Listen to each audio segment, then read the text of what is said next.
हमारे जीवन में कई बार हम इस भ्रम में जीते हैं कि हमें किसी की ज़रूरत नहीं है। हम अपने अहंकार और ताकत के दम पर सोचते हैं कि अकेले ही हर चुनौती का सामना कर लेंगे। लेकिन जब जीवन की कठिनाइयाँ हमें जकड़ लेती हैं, तब हमें यह समझ आता है कि सही मार्गदर्शन और सहारा कितना आवश्यक होता है। आज की यह प्रेरक साखी हमें बताती है कि जीवन के इस कीचड़ जैसे संसार में सिर्फ अहंकार से नहीं, बल्कि सच्चे समर्पण और गुरु की कृपा से ही मुक्ति संभव है। तो आइए देखते हैं आज की यह रोचक और गहरी सीख देने वाली साखी। एक समय की बात है, एक गाय घास चरने के लिए जंगल में चली गई। दिन ढलने वाला था और अचानक गाय ने देखा कि एक बाघ उस पर दबे पांव पड़ रहा है। डर के मारे गाय तेजी से भागने लगी और बाघ भी उसके पीछे पीछे दौड़ पड़ा। दौड़ते हुए गाय को एक तालाब दिखा।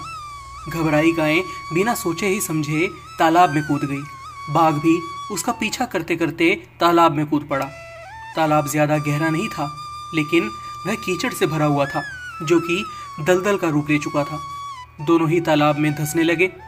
गाय और बाघ दोनों अब दलदल में फंस चुके थे। बाघ गाय के काफी करीब था, मगर दोनों ही कुछ भी कर नहीं पा रहे थे। बाघ भी गाय को पकड़ने की कोशिश करता, लेकिन कीचड़ की वजह से वह हिलने डुलने में असमर्थ था।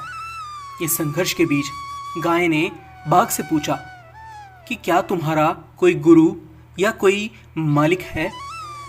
बाघ ने गुर्राते हुए उत्तर दिया कि मैं जंगल का राजा हूं, मेरा कोई मालिक नहीं है, मैं खुद ही अपने रास्ते का मालिक हूं। गाय ने शांति से कहा, पर तुम्हारी इस ताकत का यहाँ क्या फायदा? मैं भी फंसी हूँ, लेकिन मैं निश्चिंत हूँ, क्योंकि मेरा मालिक आएगा और मुझे इस कीचड़ से बाहर निकाल ले जाएगा। लेकिन तुम्हें यहाँ कौन बचाने आएगा? बाघ ने इस पर कुछ नहीं कहा। कुछ देर बाद सच में गाय का मालिक वहां आ पहुंचा। उसने गाय को दलदल से बाहर निकाला और अपने घर ले गया। बाघ वहीं फंसा रह गया, क्योंकि उसकी ताकत भी उसे इस मुसीबत से निकाल नहीं पाई।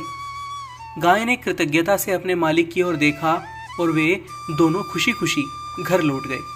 इस साखी में गाय समर्पण का प्रतीक है और बाघ अहंकारी मन का, और तालाब का दलदल इस संसार का।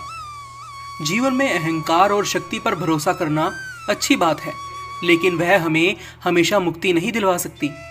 जब हम संसार की समस्याओं में उलझ जाते हैं, तब हमें एक सच्चे मार्गदर्शक, एक सतगुरु की आवश्यकता होती है, जो हमें उन मुसीबतों से उबार सके। यही सच्ची मुक्ति का मार्ग है, समर्पण और अपने सतगुरु के प्रति विश्वास। आज की यह साखी आपको कैसी लगी? अपनी राय हमें कमेंट बॉक्स में ज़रूर बताइएगा। फिलहाल के लिए बस इतना ही। एक बार फिर से लौटेंगे एक नई साखी के साथ। तब तक के लिए राधा स्वामी जी।